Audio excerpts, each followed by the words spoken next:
days of summer, and today I am finally going to do my homeschool update, confessions of a desperate homeschooling mama.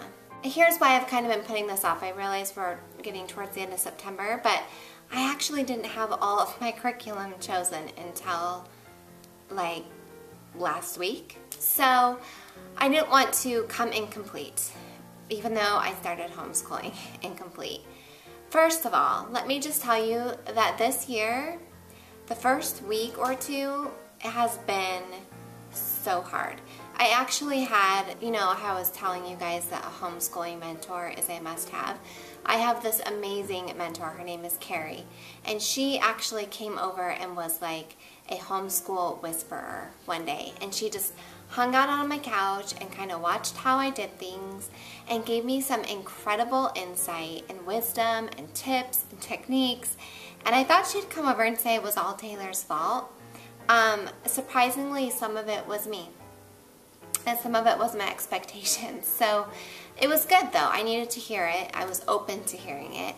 And since then, it's been much better. I've listened to her advice. But let's talk about curriculum first, and then we can talk about other stuff if I have extra time. I homeschool through a charter school, and it's a public charter school. So he does some of his classes at charter school, and then I do the homework or the extra lessons here at home. But the only classes he's taking at charter school are a writing class to help with his writing and science. He does science, computers, art, Spanish, music, and PE. So he does 2 days at the charter school and 3 days at home. That's new this year. Last year he just did 1 day at the charter school, but this year I just realized that 2 days might work better for us. So math we do all at home. He does it 4 days a week. We do 2 lessons a day because he's pretty good at math. He picks it up really quickly. He's like his daddy. Doesn't get that from me whatsoever. So we're continuing on in the teaching textbooks, and he's on math 4. He's in 3rd grade, but teaching textbooks kind of goes a grade ahead. So it's 3rd grade math basically. And he really likes it. I don't have to teach math. I can't teach math. So that really works out well. Then for science, he's doing that at the charter school, and they're using this book called Science-saurus. And so right now they're learning about force and all of that fun physics stuff. So they're going through this, and there's like some stuff that they do online, and I just follow the charter school page on what to do. So I didn't pick that curriculum, and I probably might do our own science down the road, but right now I just can't take that on. For spelling, we chose this spelling workout book, and this is actually really simple. I mean, it's 4 pages. So we do spelling 4 days a week, and on the 4th day he does his test. For history, that was what I was struggling with, because last year we tried to do Story of the World, and he was bored to tears. I was actually kind of bored to tears too. So reading to him wasn't working.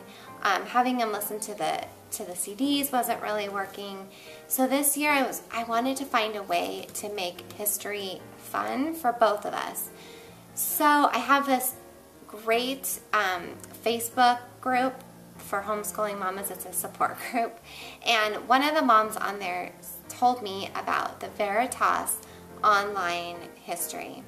Now it's about $200 for the year, and you don't get to like keep it and reuse it, which is kind of the downside. But for how much we are loving it and getting stuff out of history, it's worth every penny. And it's a timeline. So you follow a timeline. You start at the Old Testament, Genesis, but it also is in the world, not just the Bible. And you go until present. So it's like a 5-year curriculum. So far, I'm loving it. Loving it. So I highly suggest it if you need something for history. You can do a 2-week free trial. So that might be a good start. So for literature, we're going to read some of the fiction books that they suggest on their website to go along with the lessons. And then for grammar, we're doing the daily skill builders, and it's grammar and usage. I usually have him do about 2 pages every day. I don't quite remember what workbook I ordered for handwriting, but when I remember, I will write it down in the more info box down below the video. It should be in any day now, so sorry. I totally, it's a Christian workbook, and it has printing in the front and cursive in the back, and they practice with the letters, and then they practice writing sentences in cursive and printing. And he needs to work on his printing still too, so that's why I got one that's combined. And I had a friend that's using it, and she's the one who recommended that to me. I think I got all of the subjects because I don't have any other books here in front of me. But I wanted to show you what we do and what we're doing this year as far as like how we go through our day. Is each day I have a little clipboard for him, and I have all the things that he needs to get done. I write out prayer and devotion.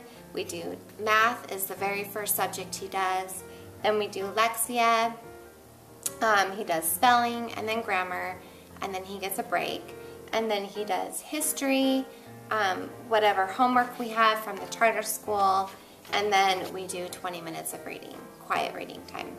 So that's basically our day. First week he did not do this very well. The second week he did much better. The third week he had half of it done before I even got out of bed. We don't start our homeschool day until I wake up. I think that's one of the great things about homeschooling is that I can sleep in. My sleeping in's like 8:30, 9 o'clock, but I don't have to wake up early and be grouchy pants. So if I get my sleep, I am a happier homeschooling mommy sometimes. Whenever we start, it's usually around 9:30 or 10 o'clock, and we go until 1, sometimes 2 if he's having a hard time, sometimes 12 if he got a lot of it done before I woke up. At the end of the day, I check all of his work and we correct mistakes the next day. I really think that the 2 days at the charter school and the 3 days of homeschooling is better for me, at least for this year. And I've heard from my mentor that there is a shift in focus and independent work from the age of 8 to 9, especially with boys. And because he's 8, we're just struggling a little bit. So I'm hoping that maybe next year that shift will happen and maybe I can have him back to just 1 day at the charter school. We'll see. Who knows? I might change it in 6 months. That's the awesome thing. I can change my mind whenever I want. Oh, one more thing. So a lot of you guys said, well, why are you choosing to homeschool? And for us, and I may have said this in my first homeschooling video, for so many reasons, I just think I really like the fact that my kids, when they're homeschooling, can work to their level. So they don't have to work to the level of a class. They can work ahead, they can stay behind and grasp a concept if they need to. I think in school, it's just that's the one thing that they're kind of missing out on, is they're just moving on. And some kids get lost and they don't get that extra time. Also, we get to incorporate our faith and that spiritual aspect. You know, I have lots of reasons, you know, personal reasons. My husband and I have reasons together, but I know that it's hard. And like so many of my friends whose kids are in public school say, why are you doing this if you're crying, if it's so hard? And my only answer is because God called me to do this. God calls us to do things that are hard sometimes, and that doesn't mean it's not right. Marriage is hard, parenting is hard, doing missions work is hard, homeschooling is hard, but you don't stop doing it just because it's hard. God will work that out in me. He will grow me, He will grow Taylor, but it is just something God has asked my family and me to do, and I'm going to keep doing it. You know, I really do feel that this is important. On my bad days, I might say that it's not. That's a bad day. I go to my homeschooling support group a lot and I say things like, I'm just not meant to be a teacher. I don't have this gifting. I don't know what to do. I don't think I can do this. And then somebody says something encouraging, parents give tips. There's just so much, you know, support there that I pick myself up, and the next day I'm like, you know what? Naughty, naughty, summer. You gotta keep going. So I'm not gonna lie and say that it's blissful. It's not always, but it's worth it. I know it's worth it. That's my homeschooling update for now and what we're using for curriculum this year. And if you guys have any tips, do you just want to talk homeschooling, or you want to share what you're using for curriculum, go ahead and leave a comment about it below. And I will update you guys again in a few months. Alright, you guys, I hope that this was helpful or informative or encouraging, or at least maybe you just were like, yeah, me too.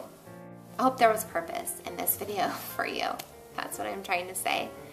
Hope you guys are doing well, and I will see you guys in the next video. Bye!